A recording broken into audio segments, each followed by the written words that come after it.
सुप्रभात बच्चों। आज हमारी कक्षा का विषय है सर्वनाम। सर्व अर्थात सब नामों। जैसा कि हम जानते हैं सभी नामों को हम क्या कहते हैं? संज्ञा।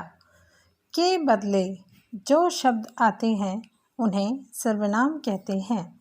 अर्थात जिन शब्दों का प्रयोग संज्ञा के स्थान पर किया जाता है उन्हें सर्वनाम कहा जाता है। चलिए कुछ वाक्य पढ़ते हैं। राधा 7वीं कक्षा में पढ़ती है। राधा पढ़ाई में बहुत होशियार है। राधा के सभी मित्र राधा से प्रसन्न रहते हैं। राधा अपने माता पिता का आदर करती है। तो बच्चों, जैसा कि हम देख सकते हैं हमने इन सभी वाक्यों में राधा को रेखांकित किया है। क्यों? क्योंकि ये संज्ञा है। अब हमें संज्ञा के स्थान पर सर्वनाम का प्रयोग करके इन वाक्यों को और आकर्षक बनाना है। तो चलिए देखते हैं हम किस प्रकार से कर सकते हैं। राधा 7वीं कक्षा में पढ़ती है। वह पढ़ाई में बहुत होशियार है।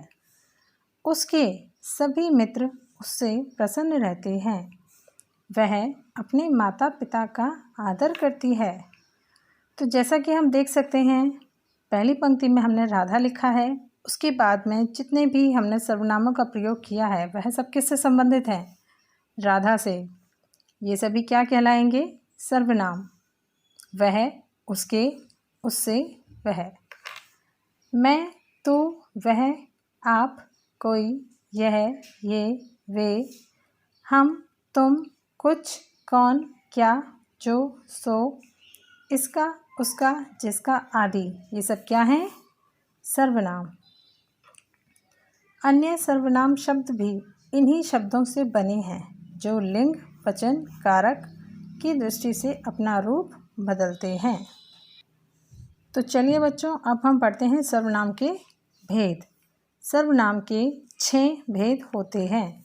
नंबर 1 पुरुषवाचक सर्वनाम, नंबर 2 निश्चयवाचक सर्वनाम, नंबर 3 अनिश्चयवाचक सर्वनाम, नंबर 4 संबंधवाचक सर्वनाम, नंबर 5 प्रश्नवाचक सर्वनाम, नंबर 6 निजवाचक सर्वनाम। सबसे पहले पढ़ते हैं पुरुषवाचक सर्वनाम। पुरुषवाचक सर्वनाम जिन सर्वनाम शब्दों से व्यक्ति का बोध होता है उसे पुरुषवाचक सर्वनाम कहते हैं। अर्थात जिन शब्दों में किसी व्यक्ति के लिए हम प्रयोग करते हैं सर्वनामों का, वो हमारे कौन से सर्वनाम होते हैं? पुरुषवाचक सर्वनाम।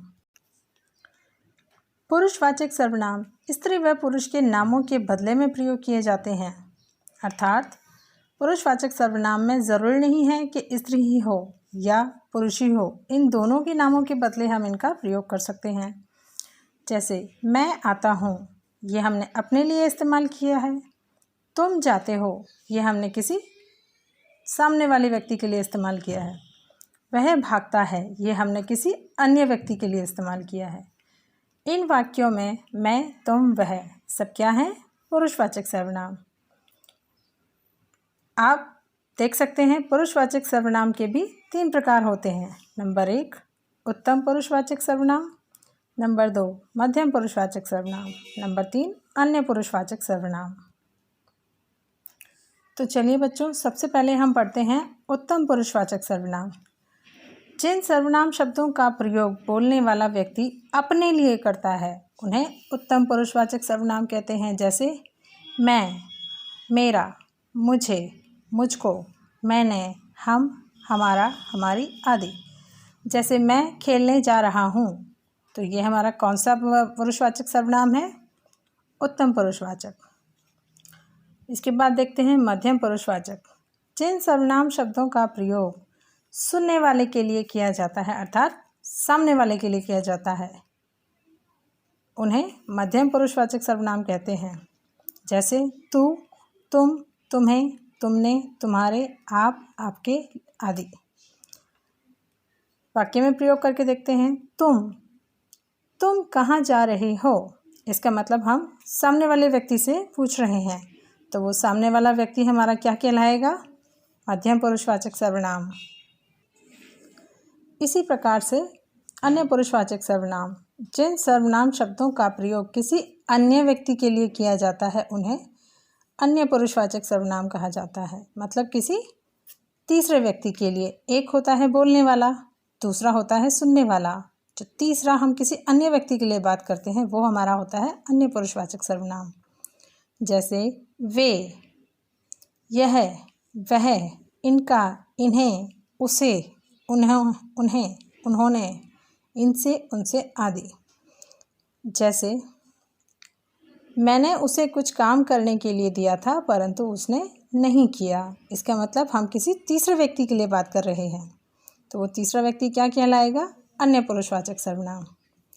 तो चलिए अब सर्वनाम का दूसरा सर्वनाम पढ़ते हैं, दूसरा भेद पढ़ते हैं, निश्चयवाचक सर्वनाम। सर्वनाम के जिस रूप से हमें किसी बात या वस्तु का निश्चित रूप से बोध होता है उसे निश्चयवाचक सर्वनाम कहते हैं। ध्यान देने वाली बात देखिए, किसी बात, व्यक्ति या वस्तु का निश्चित रूप से बोध होना, निश्चित रूप से बोध होना क्या कहलाएगा? निश्चयवाचक सर्वनाम। सरल शब्दों में कहा जाए तो जो सर्वनाम निश्चयपूर्वक किसी वस्तु या व्यक्ति का बोध कराएं निश्चयवाचक सर्वनाम कहलाते हैं। जैसे यह, वह, ये, वो आदि।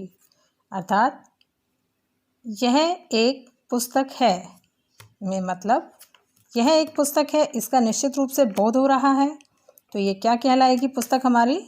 निश्चयवाचक सर्वनाम।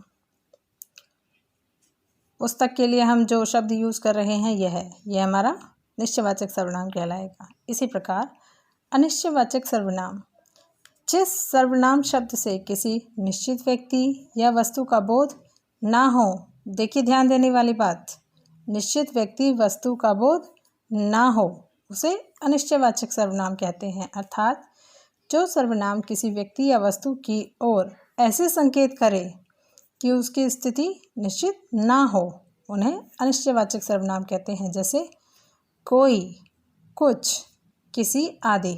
अर्थात बाहर कोई खड़ा है, मतलब हमें नहीं पता है बाहर कौन खड़ा है।